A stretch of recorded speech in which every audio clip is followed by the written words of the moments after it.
भारत और बांग्लादेश के बीच रिश्ते सबसे खराब दौर में पहुंच गए हैं। भारत और बांग्लादेश में हालिया तनाव की गंभीरता को इससे समझा जा सकता है कि यूनुस सरकार ने पिछले 10 दिनों में 2 बार भारतीय राजदूत को तलब किया है। बांग्लादेश ने वीजा सेवाओं को बंद करने की सही वजह तक नहीं बताई। सवाल ये है कि बांग्लादेश को आखिर हुआ क्या है। बांग्लादेश में भारतीय दूतावास के बाहर हुए इस प्रदर्शन ने सुरक्षा एजेंसियों को खबरदार कर दिया, क्योंकि जिस तरह प्रदर्शनकारी बेकाबू थे, ढाका में कुछ भी हो सकता था। इस प्रदर्शन के बाद भले ही शांति हो, लेकिन खतरा अभी टला नहीं है। This is the large-scale protest against the Indian mission in several parts of Bangladesh. Several these embassies are highly protected. In fact, I'm in Dhaka and I see the several outer periphery of the Indian embassies is highly guarded by the police. They are protecting this area.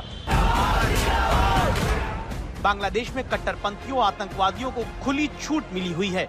यही वजह है कि उस्मान हादी नाम के नेता की मौत के बाद जिस तरह से भीड़ ने बांग्ला अखबार का दफ्तर फूका, भीड़ जान लेने पर आमादा दिखी, उसने बांग्लादेश के हालात से दुनिया को खबरदार कर दिया। सवाल उठे कि बांग्लादेश में भीड़ को इतना बेकाबू क्यों होने दिया गया, सख्ती क्यों नहीं की गई। इस सवाल का जवाब ढाका मेट्रोपॉलिटन पुलिस के एडिशनल पुलिस कमिश्नर से जब पूछा गया तो उनके जवाब ने सब कुछ कह दिया। बता दिया कि बांग्लादेश में कट्टरपंथियों की भीड़ कभी भी कुछ भी कर सकती है। तो ढाका पुलिस कहती है कि हर घटना को रोक पाना संभव नहीं होता। पुलिस ने उपद्रवियों पर इसलिए सख्त कार्रवाई नहीं की क्योंकि पुलिस पर भी हमला हो सकता था और पुलिसकर्मी मारे जा सकते थे। इतनी बड़ी घटना में किसी की जान नहीं गई, पुलिस इसे ही अपनी बहुत बड़ी कामयाबी मानती है। सोचिए, जब ढाका की पुलिस ये सब कहेगी तो फिर वो कट्टरपंथियों को क्या खाक रोक पाएगी। बांग्लादेश में उपद्रवियों को मिली शय से हिंदुओं में डर है। बांग्लादेश के अंदरूनी इलाके में छोड़िए, ढाका के बड़े से बड़े मंदिरों में श्रद्धालुओं की संख्या कम देखी जा रही है।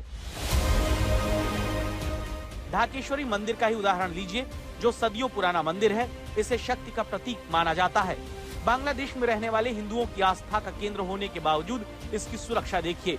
इस मंदिर के मुख्य दरवाजे पर इक्का दुक्का सुरक्षा कर्मी तैनात हैं। ये हाल तब है जब कट्टरपंथी खुलेआम पूरे बांग्लादेश में घूम रहे हैं, जिनके खौफ की वजह से इतने बड़े मंदिर में भी नाम मात्र के श्रद्धालु पहुंच रहे हैं। और मैं इस समय जहां ढाकेश्वरी मंदिर में हूं, यहां पर भी लगातार जो सुरक्षा व्यवस्था वो काफी ज्यादा वो इसीलिए है कि ताकि इसको नुकसान न पहुंचाए, फिर चाहे वो आर्म्ड पुलिस हो, दूसरे इलाके हों, क्योंकि इस इलाके में जो हिंदुओं की संख्या वो सबसे ज्यादा होती है। ढाकेश्वरी मंदिर बांग्लादेश का सबसे बड़ा हिंदुओं से जुड़ा हुआ संस्थान है और इसीलिए यहाँ पर सैकड़ों हिंदू रोज आते हैं। लेकिन ये व्यवस्था पर यह भी सवाल खड़ा करता है और ये बताता है कि आखिर किस तरह कट्टरपंथी इस कदर उत्पात मचाने लगे, इस तरह यहाँ पर हावी हो गए कि इसकी सुरक्षा की जिम्मेदारी अपने आप में सबसे बड़ी चुनौती बन गई। ढाकेश्वरी देवी मंदिर का यह हाल है तो बांग्लादेश के बाकी मंदिरों के बारे में सोचना आसान है।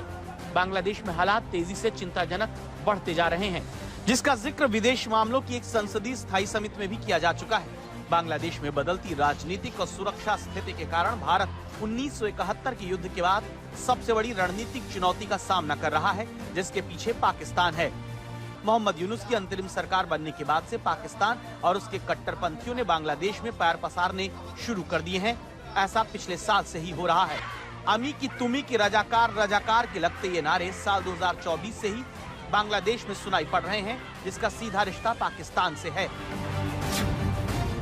साल 1971 में जब बांग्लादेश में पाकिस्तान की सेना जुल्म कर रही थी, तब उसका साथ देने वालों में रजाकार भी शामिल थे।